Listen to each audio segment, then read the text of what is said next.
Hi, this is Frank Buck, and this is the place to be if you want to get organized and make it look easy. Today we're going to talk about how I memorized 57 pages of notes in one day.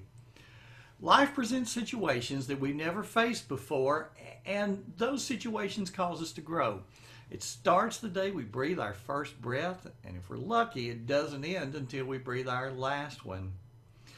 Well, I want to tell you about a class I had in college. It was called School and Society.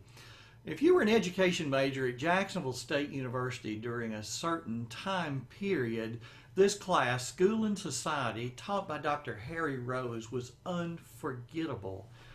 Dr. Rose was an amazing storyteller.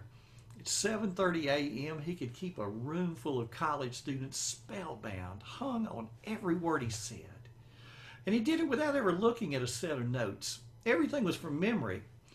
He was preparing the next generation of educators, and he was the very model of what excellence in teaching looked like. While Dr. Rose never used notes, you were taking your own, and plenty of them. The class was fast-paced, and as the first weeks rolled by, I saw the number of pages in my notebook grow, and all the while I was wondering one question: when's the test? Well, class meeting after class meeting came and went with no mention of a test, and then finally the day came when Dr. Rose announced the date of this event. And he told us that this test would consist of one question. And when he gave us examples of questions from past tests, it became painfully obvious that a general knowledge of the material would not be enough. To really be prepared, I would need to be able to recite all of my notes from memory from beginning to end, or jump in anywhere in the middle and start discussing from there. I counted the pages. There were 57 of them, and the information was pretty detailed.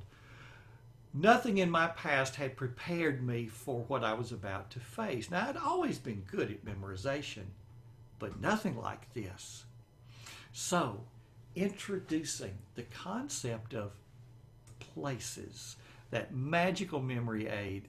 You see, I ran across a little paperback entitled The Memory Book, and that book began with a discussion of memory systems used throughout history. It took only one page to give me what I needed. It was an approach that worked not only on that test, but on every exam that I faced through every collegiate program. The authors talked about a technique used by the ancient Romans and Greeks. Orators back in those days delivered these long speeches from memory. And so the orator prepared the speech by associating each part of their house or some other building that they were familiar with parts of the speech. So the first point in the speech might be associated with the front door, and the next point with the foyer, etc. And so then, as the orator delivered the speech, he would just simply take this mental trip through his house, talking about each room as he came to it.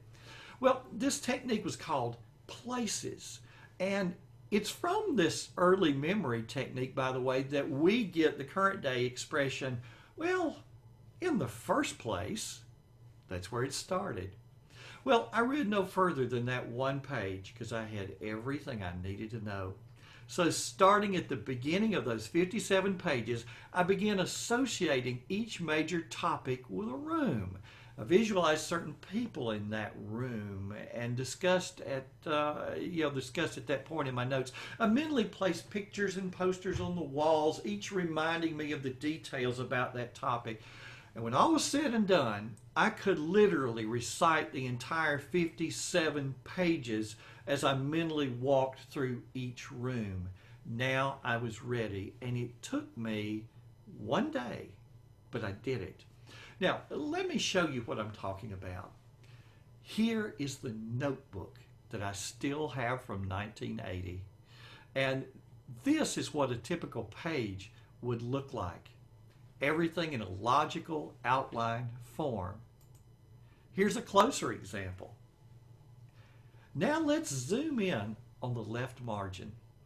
As I'm memorizing these notes, I'm thinking about the house where I grew up and mentally picturing the notes being played out as a story As I walk from room to room, I'm imagining certain people from my notes in that room.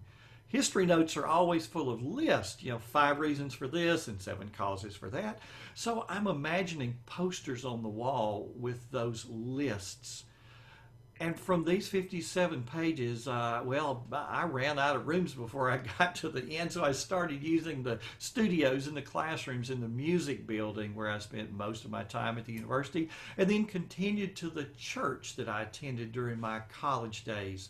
Well, all the while I'm making notes in the margins about the story that I'm creating. And then I just study the story. The one question test required me to discuss the history of American education from its beginnings to the point where our class discussions had stopped. That material just happened to be the final 10 pages of my notes. So I was able to jump to that part of the story and start talking about the rooms I was going in and the people I was seeing and the posters on the wall. And I did it, and I made an A on the test, I made an A in the class. While we're on the subject of note-taking, not every class is going to lend itself to outline form.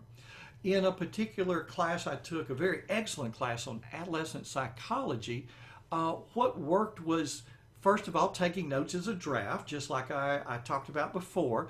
But then when I would redo these notes that afternoon, I transformed them into a series of questions and answers.